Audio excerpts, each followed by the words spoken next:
어,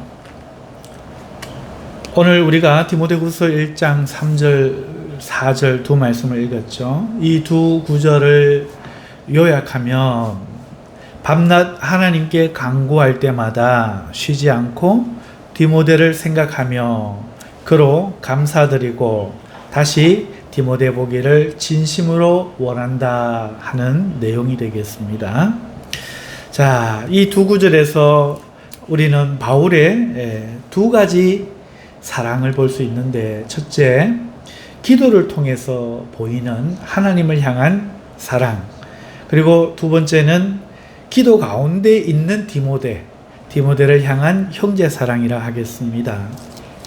누군가 성도의 신앙은 십자가처럼 되어야 한다라고 했습니다. 위로는 하나님과의 관계가 바르게 되어야 하고, 옆으로는 사람과의 관계가 바르게 되어야 올바른 신앙이라는 뜻입니다. 다른 말로 하자면 위로는 하나님 사랑하고 옆으로는 이웃 사랑하라는 말이 되겠습니다. 바른 관계가 사랑의 관계겠죠. 그러므로 오늘 우리는 올바른 믿음을 위해서 하나님 사랑 그리고 이웃 사랑을 우리는 반드시 해야 합니다. 오늘은 이방인 사도 바울을 통해서 그는 어떻게 하나님을 사랑했을까, 또 이웃을 사랑했을까, 이것을 살펴보면서 잠시 생각하는 시간을 갖도록 하겠습니다. 말씀을 들으며 생각하는 가운데 우리 마음에 바울과 같은 주를 향한 사랑과 형제 사랑의 불결이 다시 불일 듯 하는 성령의 바람이 불어 주시기를 주님의 이름으로 축원합니다. 먼저 바울의 하나님 사랑을 살펴보겠습니다. 우리가 읽은 3절 보면은 하나님을 향한 그의 사랑이 기도로 나타난다는 것을 알 수 있습니다. 3절에 내가 밤낮 간구하는 가운데, 이 구절을 원어로 보면은 나의 밤과 낮의 간구 가운데입니다. 다시 나의 소유격이 붙습니다. 나의, 우리 성경에는 밤낮 간구하는 가운데인데 원어로 보면 나의 무라는 말이 들어가 있어요. 나의 밤, 나의 낮 가운데입니다. 여러분, 이게 조금 다르죠? 낮과 밤에 기도한다는 것은 우리는 주로 내가 주야로 기도한다, 밤낮으로 기도한다, 이렇게 우리가 사용될 때가 많죠. 그런데 그게 아니라는 거예요. 바울은 지금 낮에도 기도하고 밤에도 기도한다, 이 뜻이 아니라 나의 낮, 나의 밤 가운데 간구한다, 이렇게 표현하고 있다는 겁니다. 자, 이 말은 내가 다른 것을 하지 않고 낮과 밤에 오직 기도만 한다, 이거 아니죠.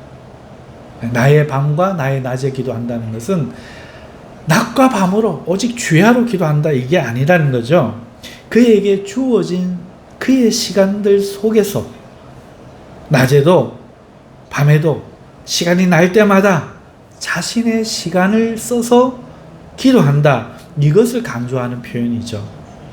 즉 그의 일상 가운데 바울은 언제나 시간만 나면 기도한 거예요. 이걸 말하고 싶은 거예요. 오직 기도만 한다가 아니라 시간만 나면 그의 그 시간을 굳이 써서 기도한다. 여러분, 바울은 유대인이잖아요. 하루에 3번 기도하는 시간이 정해져 있고 어릴 때부터 습관이었죠. 아마 그는 낮에 하루 3번 기도했을 겁니다. 하지만 그는 밤에도 기도한다고 하고 있어요. 이는 정해진 시간에만 기도하는 것이 아니죠. 의무적으로 기도하는 것이 아니라는 것을 말하는 거예요.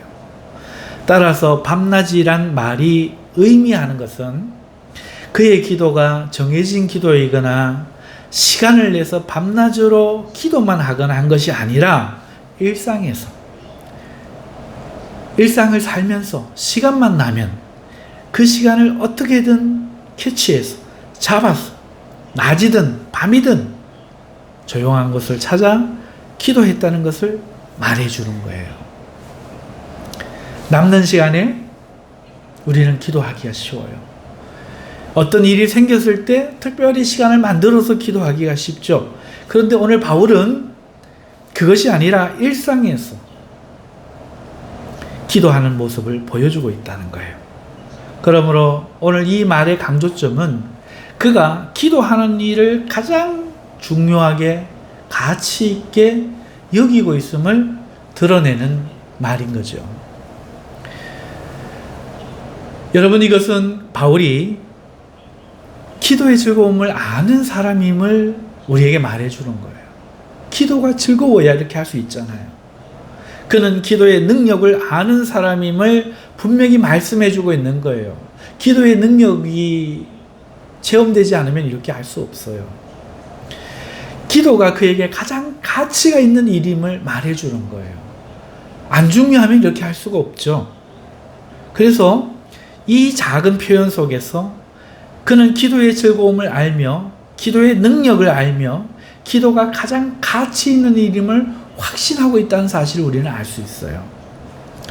사랑하는 성도 여러분, 도대체 바울은 우리와 무엇이 달랐어? 그는 기도에 이렇게 열심을 내고 있을까? 만일 기도가 오늘 우리처럼 하나의 도구였다면 그는 그렇게 기도할 수 없었을 거예요. 도구. 무언가를 이루기 위해서 하는 기도. 기도가 도구. 그 도구가 아니었다는 거죠. 어떤 일이 생겨서 해결하고자 하는 기도만 하는 바울이 아니었다는 거예요. 물론 기도를 통해서 어떤 일을 요청했겠죠. 하지만 요청하기 위한 자리가 아니라 기도의 자리에 요청도 한 것이죠. 오늘 우리가 바울을 생각할 때에 오늘 말씀 속에서 바울은 자기를 위해 기도하지 않았음을 알 수 있어요. 우리는 기도가 대부분 나를 위한 시간이잖아요.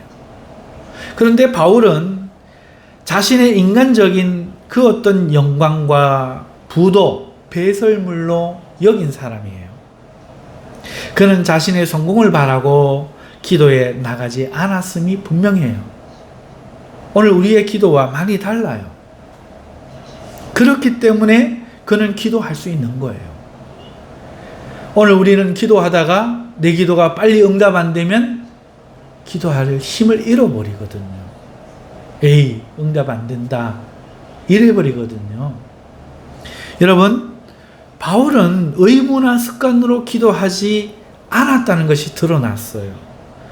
여러분, 우리는 의무라는 말이 가진 어두움을 알아요. 그 끈적함을 압니다. 그 모든 것을 집어삼키죠. 여러분, 의무라는 말이 꼭 필요한 말인데 얼마나 이상한 말인가 하면 사랑이 의무가 되면 모든 것이 끝나버립니다. 좋아하는 일이 의무가 될 때 그 일의 빛은 사라져버리는 거예요. 의무라는 것은 부부 생활도 끝장내고 직업도 즐거움을 잃어버리게 하는 그런 거예요. 여러분, 의무에 빠진 사람을 우리는 볼 수 있어요. 사는 게 고역이죠. 만약에 바울의 기도가 의무였다면 그의 기도는 힘을 잃고 말았을 겁니다. 그렇다면 우리처럼 내가 성도니까 기도해야 된다는 의무도 아니고 나를 위해서 기도해야겠다도 아니고 내가 이 일을 반드시 이루어야 되니까 하나님께 매달려야 되겠다도 아니고 바울은 어떻게 해서 이렇게 밤에 낮에 시간만 나면 기도할 수 있었을까? 그 이유가 무엇일까? 참 궁금하죠. 우리도 기도해야 하니까요. 사랑하는 성도 여러분, 그는 히브리인으로서 기도가 이미 삶이었어요. 그리스도인이 되고도 옥중에서조차 기도했고 풍랑으로 뒤집히는 밤바다 그 배 안에서도 그는 기도했죠.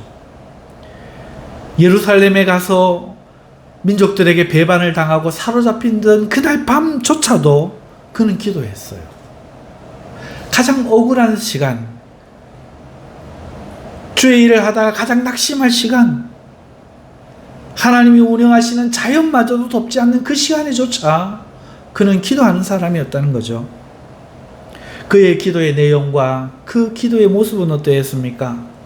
여러분, 그의 기도는요, 그는 기도 가운데 자신의 약함을 아뢰었어요. 내가 할 수 없음을 아뢰었죠. 새 하늘을 올라가는 그런 놀라운 경험을 그는 기도 가운데서도 했었죠. 그는 기도 가운데 계시를 받기도 했고요. 그리고 예수님이 친히 그의 기도 시간에 옆에 서서 위로하시기도 했습니다. 여러분, 뿐만이 아니죠. 그의 기도 가운데는요, 하나님의 말씀을 깨닫고 배우는 시간들이 되었어요. 하나님의 위로와 사랑 속에 자신이 어디로 가야 할지, 나아가야 할 길을 확인하는 그런 시간 되었었죠. 그는 기도하면서 울었고 통곡했고 심히 간청했으며 또 위로받았습니다. 이 기도, 이런 기도, 어디 장소, 이런 내용, 이런 모습들, 이 모든 것들을 포함하는 한 가지를 여러분과 저는 알고 있습니다. 그것은 사랑입니다.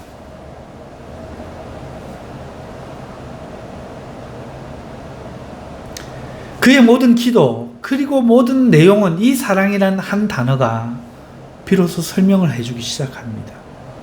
그래서 그의 기도는 모든 장소, 모든 내용을 포함하고, 왜? 사랑은 그런 거잖아요. 모든 역경 속에서 함께 사랑이 역사하듯 바울은 기도로 하나님을 사랑했고, 그래서 함께 했던 거예요. 그의 기도는 하나님을 향한 그의 사랑의 열매요, 현장이었던 것이죠. 바울에게 기도는 하나님을 향한 사랑이 만들어내는 그 열정이었던 거예요. 그래서 달려갈 수 있고, 나의 시간에, 우리는 시간만 나면 쉬는데,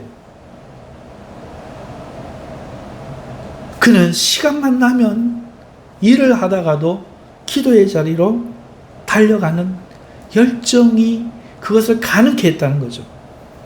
당연히 누가 시켜서 한 것이 아니니, 힘들어하지 않았고, 해야 하기 때문이 아니니 그는 피곤해하지 않았다는 거죠.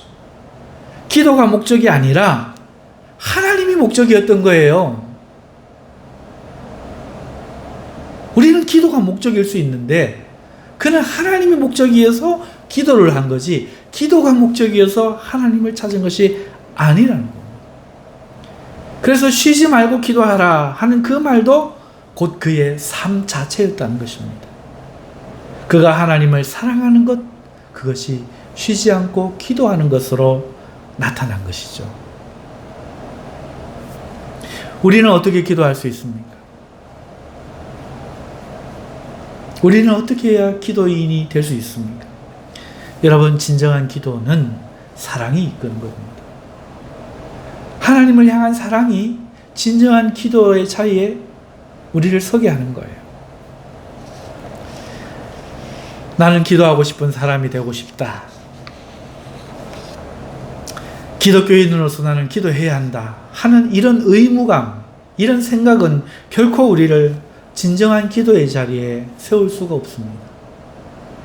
율법으로는, 의무로는 결코 하나님의 백성으로 서지 못했던 이스라엘을 보십시오. 그것을 보면서도 오늘날 많은 사람들은 기도가 목적이 되고 있어요. 그것은 실패합니다. 왜? 기도하고 싶지 않은 게 본심이거든요.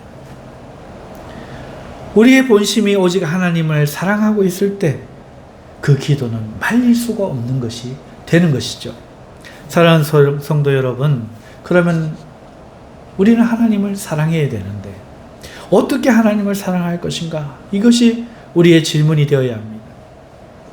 내게 사랑이 없다면 어떻게 할 것인가? 내가 사랑이 있다면 기도하고 있을 거예요. 기도하지 않는다면 나는 하나님을 사랑하지 않는 거예요. 그런데 우리는 이걸 자꾸 속여요. 어머니를 사랑한다면서 용돈을 10년 동안 한 번도 드리지 않은 사람처럼 오늘 우리는 하나님을 사랑한다 하면서 기도는 삶이 되지 않고 있다는 거죠. 우리가 솔직하면 내가 하나님을 사랑하지 않는다는 사실을 깨닫게 되고, 내가 하나님을 사랑하지 않아서 기도하지 않는다는 것을 알게 되면 그럼 나는 어떻게 해야 하는가?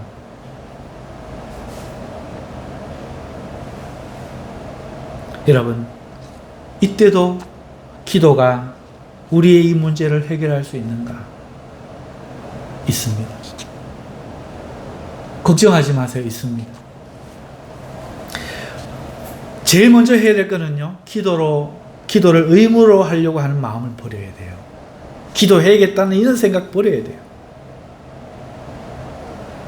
억지로 기도하려고 하지 말아야 돼요. 대신에 기도의 자리에 나아갈 때 기도한다고 생각하지 말고 그리스도를 생각하십시오. 예수 그리스도를 바라보십시오. 기도한다 생각하지 말고 예수 그리스도만 생각하십시오. 그리고 그 십자가에 나타난 하나님의 사랑을 묵상하십시오. 깊이 묵상하시고 붙드십시오. 그러면서 자기 죄를 토해내기 시작하십시오. 하나님을 사랑하지 않는 내 진실, 아무것도 할 수 없는 무능력, 하나님의 말씀을 어기면서 잘못된 길로만 갔던 자신의 삶을 토해내기 시작하는 겁니다. 그러면 놀라운 일이 벌어져요. 성령님께서 우리 마음에 역사하셔서 비로소 우리 마음 속에 하나님의 사랑이 비춰지기 시작합니다. 하나님의 사랑이 우리 안에 은혜 가운데 드러나기 시작해요. 그때 우리는 하나님을 사랑할 수 있게 되는 거예요.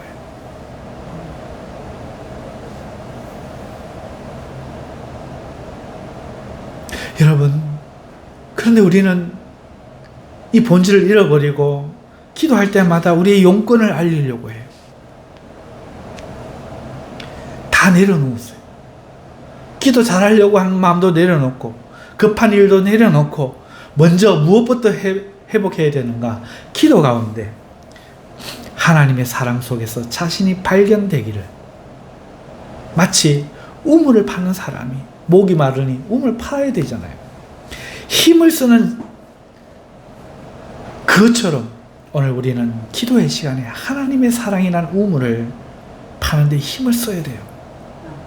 말랐던 영적 상태가 기도로 뚫려야 돼요. 1m 뚫고 물 나오면 물 걱정 안 해요. 보통은 50m, 심하면 100m 파야 되는 거예요. 사랑하는 성도 여러분, 오늘 하나님의 사랑이 저절로 우리 속에 솟아나는 법이 없어요. 내가 사랑이 없다, 괜찮아요. 그 사랑은 하나님의 사랑이에요. 우리는 하나님을 사랑할 수 없는 전적 타락한 죄인이니까 처음부터 사랑할 수 없었던 거예요. 하나님의 사랑이 내 속에 들어와야 내가 사랑에 빠질 수가 있는 거예요. 그러려면 기도로 파야 돼요. 오늘 우리가 기도로 뚫어놓은 그 작은 구멍을 통해서 마침내 하나님의 사랑에 닿게 되면 시원한 물이 흘러 올라오는 것처럼 여러분, 솟아나기 시작할 때 하나님의 사랑이 우리 저 밑바닥에서부터 나에게서 난 사랑이 아니라 기도가 뚫어놓은 하나님의 사랑이 우리 속에 흘러 들어오기 시작할 때 우리는 비로소 생수를 마실 수가 있게 되는 거예요. 하나님을 사랑할 수가 있게 되는 것입니다. 이게 기도의 본질이요. 이걸 먼저 회복해야 됩니다. 그래야 바울과 같이 기도를 할 수 있는 거예요. 바울은 그 기도를 하고 있었던 거예요. 그러니 말려도 안 되고 힘들어도 하고 좋은 일이 있거나 나쁜 일이 있거나 바빠도 시간을 정해놓는 거예요.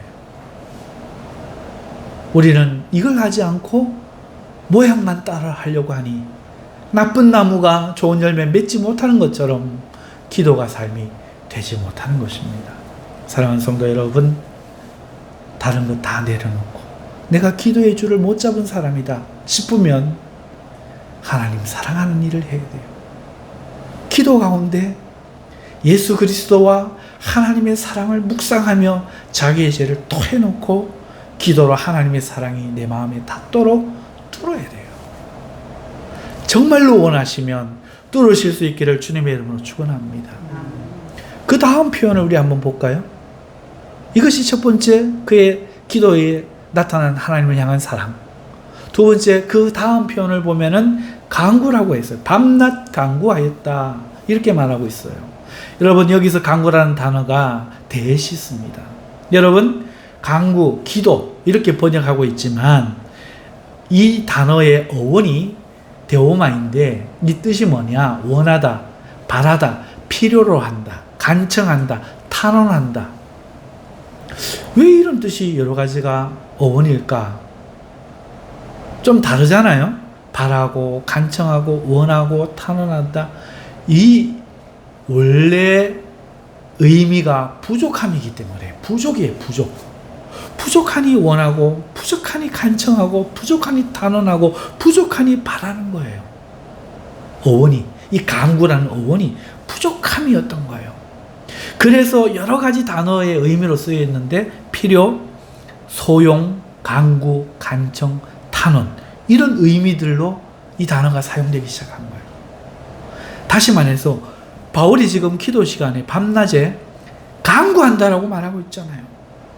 이 간구가 그의 기도에서 드러난 하나님을 향한 그의 사랑임을 보여주는 단어예요.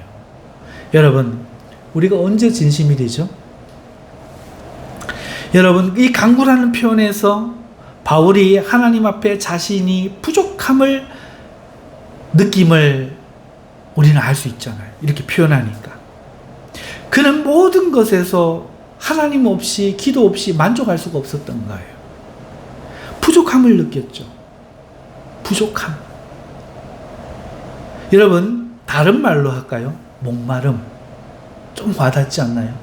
목이 너무 마른 거예요. 이게 부족이에요.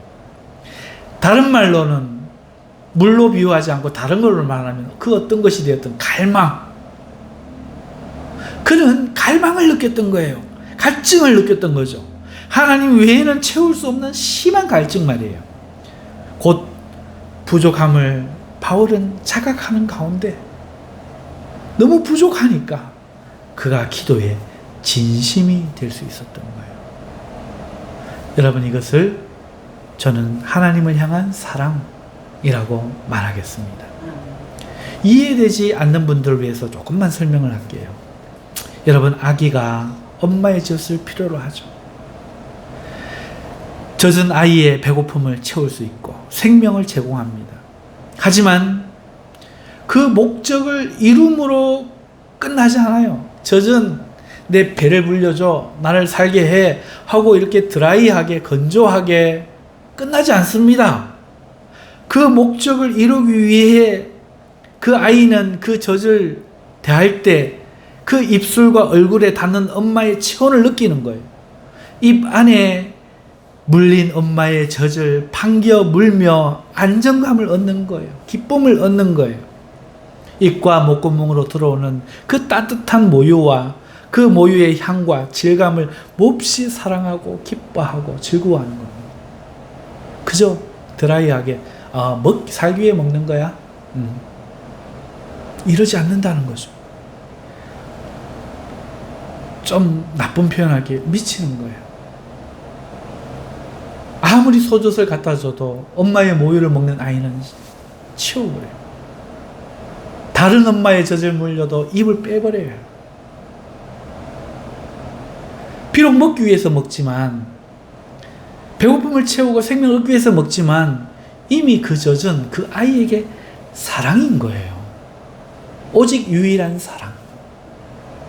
여러분, 그래서 사랑이에요. 아이는, 젖 먹는 그 아이는 내가 엄마를 젖을 통해서 사랑했다고 생각하지 않지만 우리 모두는 그 아기가 지금 엄마를 얼마나 사랑하는지 의심하지 않아요. 맞죠? 우리는 어떻게 하나님을 사랑할 수 있습니까? 우리의 필요를 느끼고 우리 자신의 절대적인 부족함이 채워야 됨을 알고 그게 하나님께 있고 하나님께 얻을 수 있음을 믿고 하나님께 매달려 그의 사랑이 응답으로 우리 안에 흘러 들어올 때에야 이 아이처럼 하나님을 사랑할 수 있게 되는 거예요. 이게 진실입니다. 그런 일이 한 번이 두 번 되고 두 번이 반복되고 언제나 우리가 만족할 수 있을 때 하나님의 사랑이 주어질 때 우리는 하나님 없으면 살 수 없다고 느끼게 되고 기도를 사랑할 수 있게 되는 거예요. 엄마 젖을 사랑하는 아이죠. 엄마를 사랑하지만 엄마 젖을 사랑하잖아요. 우리는 하나님을 사랑하지만 비로소 피로가 채워질 때 기도를 사랑할 수 있게 되는 거죠. 그래서 사랑이라고 말씀드린 겁니다. 여러분, 이때만이 기도가 진심이 되는 거예요. 이때만이 기도가 진심이 될 수 있는 거예요. 아이가 엄마 젖을 찾을 때와 똑같죠. 우리는 그걸 나쁘다고 생각하지 않아요. 아이가 젖이 필요하니까 배고프니까 엄마 젖 찾는다. 에이 나쁜 아이 이러지 않아요. 누구도 엄마 젖을 찾아오는 아이를 보고 엄마를 사랑한 것이 아니라고 말하지 않아요. 반대로 어느 아기가 시간 맞춰 예의 있게 예약하고 엄마 젖을 찾는다고 엄마를 사랑한다 하겠습니까? 그런 아기는 없어요. 자신은 필요 없는데 의무감을 갖고 엄마 젖을 찾는 아기가 어디 있겠어요? 그래 엄마를 사랑한다고 어떻게 말할 수 있겠어요? 엄마의 사정을 헤아려 젖을 안 찾아요. 헐어도 빠는 거예요. 아이는 그저 배고픔을 느끼는 순간 엄마 젖 하나만을 떠올리고 울고 찾을 뿐인 거예요. 하지만 우리는 그것을 나쁘다고 아무도 생각하지 않아요. 당연하다고 알아요. 안 그러면 오히려 걱정하는 거죠. 그것이 엄마와 아이의 사랑 아닙니까? 하나님과 우리도 마찬가지입니다. 오늘 우리는 자신의 영적 허기와 목마름을 느껴야만 해요. 하나님은 우리가 목마르고 배고파 울 때 외면하지 아니하시고 그의 젖을 물리시는 그런 분임을 우리가 믿어야 하는 겁니다. 이사야 49장 15절에 여인이 어찌 그 젖 먹는 자신을 잊겠으며 자기 태에서 난 아들을 긍휼히 여기지 않겠느냐. 그들은 혹시 잊을지라도 나는 너를 잊지 아니할 것이라. 여러분 보십시오. 하나님 지금 자신을 젖 먹이는 여인에 비유하시잖아요. 자신을 여인으로 비유하시잖아요. 근데 우리는 너무나 많은 것들이 들어있어요.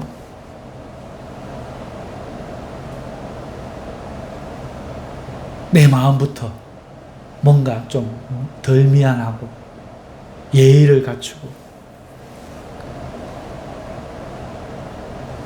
그럼 우리는 아기가 되어야 돼요. 아기가 되어야 돼요. 하나님 아니면 내가 살 수가 없다. 내가 너무 의롭지 못하다. 내 안에 너무 성령이 충만함이 없다. 내게 너무 하나님의 그 기쁨이 솟아나지 않는다. 여러분, 오늘 우리에게 필요한 하나님의 사랑은요, 다 자란 어른의 사랑이 아니라 젖먹는 아이의 사랑입니다. 이것을 우리가 깨달아야 돼요. 예수님도 마태복음 18장 3절에 이르시되 진실로 너에게 이르노니 너희가 돌이켜 어린 아이와 같이 되지 아니하면 결단코 천국에 들어가지 못하리라 하셨어요. 나쁜 게 아니에요. 우리는 자꾸 유대인과 같이 어른이 좋아 보여요. 자꾸 뭔가를 스스로를 만들려고 해요. 하나님께서 자기 자신을 젖먹이는 여인에 비유하고 계신데 예수님이 어린아이처럼 되도록 돌이켜라 하시는데 어찌 우리가 자꾸 성숙만을 이야기하고 있는가요? 기도에 있어서 하나님 사랑에 있어서 우리에게 필요한 것은 여러분 하나님의 젖을 통한 사랑이에요. 그 젖이 필요합니다. 원합니다. 간청합니다. 갈구합니다. 그 후에야 성장이 있는 거죠. 그 후에야 우리는 성숙하게 하나님을 사랑할 수 있는 거예요.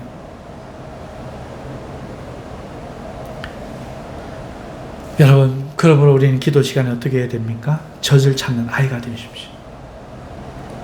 영적 배고픔과 목마름을 숨기지 말고 아이처럼 드러내십시오. 체면 없이 울어야 합니다. 해결될 때까지.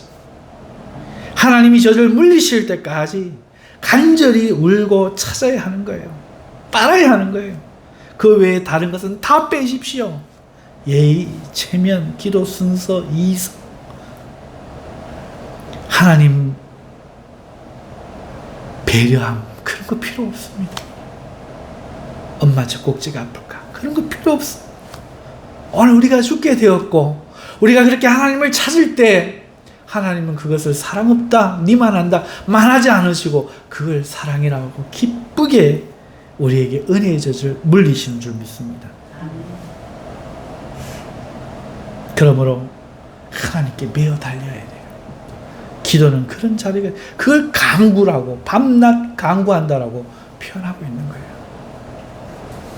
요약하면 그의 기도에 나타난 하나님의 사랑은 기도 자체가 하나님을 향한 사랑이었고, 그리고 그 사랑은 어른의 사랑이 아니라 어린아이같이 엄마를 찾는 그 행위와 똑같은 그런 하나님을 향한 갈구였다는 겁니다.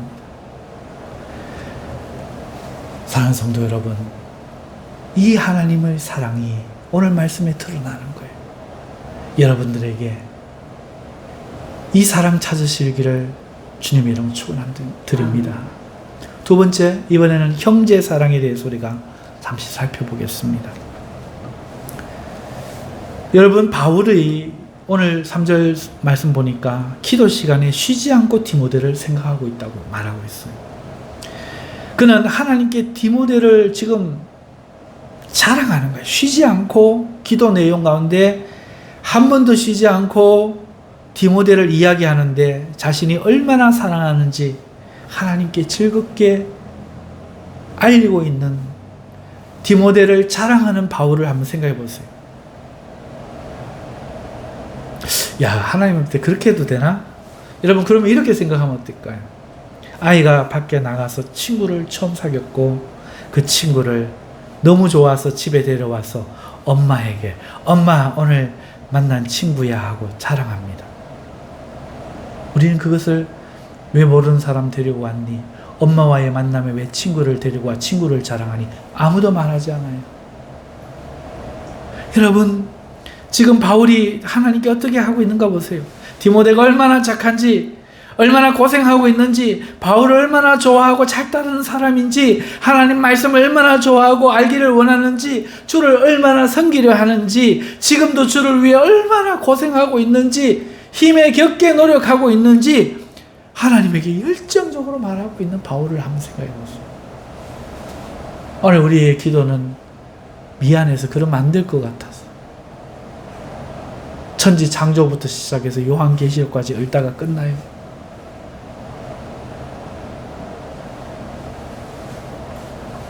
우리의 기도는 누구를 향한 사랑이, 엄마에게 소개하는 그런 사랑이, 형제 사랑이 안 드러나요. 하지만 바울은 그 기도에 있는 디모데를 통해서 그의 형제 사랑을 기도에 드러내고 있는 거예요.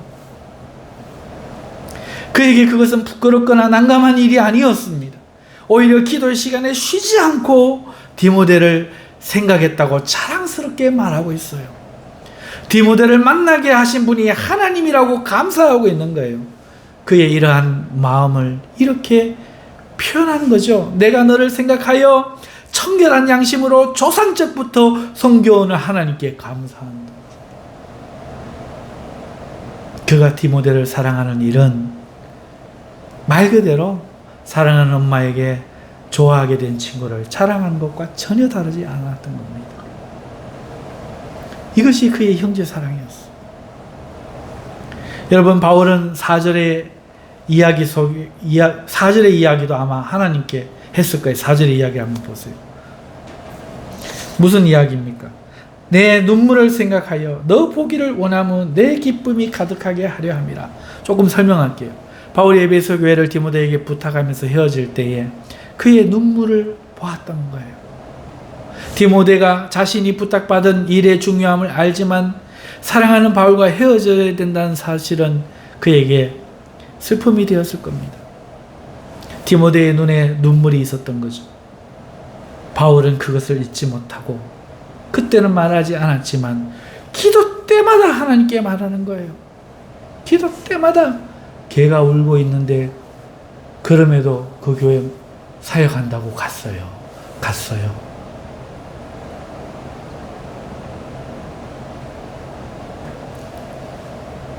여러분, 바울은 디모데 앞에서 눈물을 보이지 않았을지라도 대신에 자신은 기도할 때마다 울었던 거죠. 그의 눈에는 눈물이 있었던 거예요.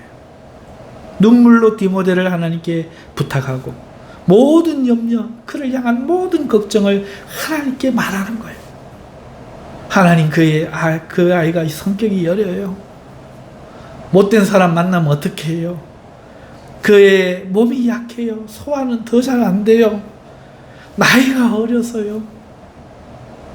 바울은 자신의 마음을 하나님께 밤낮으로 간구할 때마다 쉬지 않고 올려드렸다고 조상 때부터 섬겨온 하나님께 청결한 양심으로 말하고 있는 거예요. 기도 가운데 형제 사랑이 있었던 거죠. 바울의 사랑을 오늘 우리와 비교해보면 많이 다릅니다. 돈을 남겨주지 않았어요. 가문에 들이지도 않았어요. 내 성을 네가 해라 이러지 않았어요. 편안한 교회를 맡기지도 않았어요. 자신 옆에 두고 보살펴 주지도 않았어요. 오히려 그는 주 예수를 믿는 가장 위험한 일에 끌어들였죠. 어린 자에게 나이 든 사람을 맡기고 건강을 알면서도 교회를 부탁하고 있는 거예요. 약 먹으면서도 해라, 포도주 쓰면서도 해라 말하고 있는 거예요. 누구보다 디모데의 마음을 알면서도 헤어짐을 강행했던 거죠. 그러면서 바울은 디모데에게 한 점 흠이 없기를 요구하고 있어요. 행여나 젊음으로 잘못될까 엄히 명령하고 있어요. 오늘 디모데 후서 2장에 그것이 너무나 잘 드러납니다. 그리스도 예수의 병사가 되어 나와 함께 고난을 받으라. 사랑한다면서 너 고난에 들어가라. 강하게 명령하는 거예요. 위로와 칭찬 한마디가 없는 거예요. 병사로 복무하는 자는 자기 생활에 얽매이는 법이 아니라고 말하면서 자신을 기쁘게 하지 말고 부르신 하나님을 기쁘게 하라. 지금 디모데 후서 2장에 눈만 돌려보세요. 크게 나오고 있어요. 심지어 경기하는 자가 법대로 경기하지 아니하면 승리자의 관을 얻지 못하리라 경고하고 있어요. 헤어질 때 눈물을 보이지 않고 이렇게 엄하게 경고하고 힘든 일을 맡기면서도 사람 앞에서는 이렇게 하면서도 하나님 앞에 돌아서면 우는 거예요. 오늘 우리와 180도 달라요.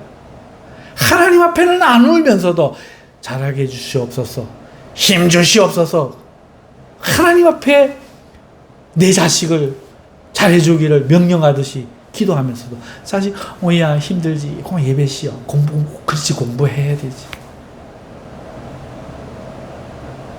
완전 180도 우리와 달라.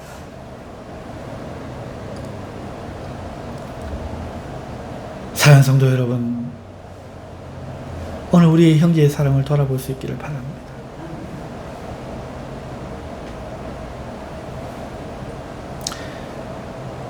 우리는 이 바울을 보면서 그리스도의 형제 사랑의 두 가지 본질을 우리는 볼 수 있습니다. 첫째, 그의 사랑은 인간적인 사랑이 아니라 그리스도 안에서의 사랑이었다는 거예요. 바울을 향한 사랑은 디모데로 하여금 어머니와 외조모와 헤어져 복음 전도의 길에 오르게 했습니다. 이루 말할 수 없는 고난과 역경을 맞게 했습니다. 그 이후에도 말씀의 사역자가 되어 오롯이 자신도 바울이 걸었던 그 길을 걷게 했죠. 이것이 디모데가 바울을 향한 사랑이었어요. 바울은 이 모든 것을 알아요. 하지만 바울의 형제 사랑은 그래서 칭찬하고 쉬라 그러고 편안하게 해주고 즐거움을 주고 모든 부여를 제공하는 식이 아니었습니다. 오히려 진리를 가르치고 그를 위해 고난을 감당하게 훈련을 시키며 그가 믿음의 싸움을 이겨내도록 강하고 엄하게 하나님을 말씀을 가르치고 확신시키는 사랑으로 드러났던 것이죠. 심지어 죽음의 자리까지 두려워하지 말고 나아갈 수 있도록 용기를 주는 영적 사랑이었습니다. 죽어야 한다면 죽어라. 내가 먼저 죽으마. 나의 달려갈 길을 내가 먼저 마치마. 너도 따라와라. 이것이 그의 사랑의 본질이었다는 거죠. 인간의 사랑이 아니라 그리스도 안의 사랑이었습니다. 여러분, 우리는 형제를 사랑하자 하면 얼마나 많은 오해를 합니까? 그래서 밥을 자주 먹고 경조사 챙기고 말을 좋게 하고 칭찬하는 것, 이걸 자꾸 생각해요. 서로에게 짐을 지우지 않는 것, 이게 중요해요. 서로의 감정을 좋게 서로 간에 유지하는 일에 애를 씁니다. 무난하고 자주 만나고 여러 물질적 선물들을 하죠. 나쁘다는 게 아니에요. 하지만 그리스도를 위해서 무엇을 합니까? 무엇을 위한 사랑입니까? 목적을 잃었다면 그것은 부패가 되는 겁니다. 그리스도인의 형제 사랑은 친교를 말하지 않습니다. 바울을 보십시오. 성도의 형제 사랑은 그리스도의 몸에 연합되어 주님을 섬김에 있다는 것입니다. 그 자체가 형제 사랑이에요. 주를 섬기고 믿음을 지키는 일에 말씀으로 권하고 서로 격려하고 현실에 당하는 많은 어려움과 외로움에 믿음이 시험당하지 않도록 강하게 서로를 만들어가는 그런 사랑이 형제 사랑인 거죠. 오늘 우리는 형제 사랑을 바르게 실천해야 될 줄로 믿습니다. 둘째, 하나님 앞에서의 사랑입니다. 바울은 디모데를 향한 모든 사랑을 그의 기도 시간에 하나님 앞에 쏟아놓았어요. 형제를 사랑할 때 그 마음을, 연약한 마음을 본인에게는 말하지 않지만 하나님 앞에서 쏟아놓았다는 거예요. 디모데 앞에서는 약한 모습을 보이지 않고 고생한다, 힘들지 하지 않고, 그러나 하나님 앞에서는 디모데로 인하여 한없이 약해졌고 울었고 참고 보고 싶음을 견뎠던 거예요. 이것이 그의 형제 사랑의 본질, 두 번째 본질입니다. 오늘 우리는 자식을 사랑하면 이 하나님이 기도의 자리에 나가요. 자식에게는 비록 엄하게 용돈을 끊고 매를 들고 하나님 말씀으로 가르치고 훈련을 시키고 어려움 당할 것을 뻔히 알면서도 올바른 길을 가르쳐야 하겠지만, 하나님 앞에 가서는 부모의 심정을 가지고 울고 부르짖고 애통해하며 드러내야 되는 거예요. 이것이 하나님의 사람의 형제 사랑입니다. 우리 그리스도인의 형제 사랑은 서로의 마음을 기쁘게 하는 사랑이 아니라 하나님 앞에서 하나님께서 그를 기뻐하게 만드는 사랑이에요. 하나님 앞에서 그를 위하여 충고하는 사랑이에요. 그럴 때에 하나님이 갚으십니다. 그럴 때에 하나님이 책임지십니다. 사랑하는 성도 여러분, 오늘 우리는 말씀을 통해서 사도 바울의 기도를 통해서 하나님 사랑과 형제 사랑을 살펴보았습니다. 오늘 이 말씀에 큰 은혜가 있으시기를 주님의 이름으로 축원합니다. 우리 주여 한번 외치고 오늘 하나님께 이 바울과 같은 하나님 사랑과 형제 사랑이 있도록 기도하십시다. 주여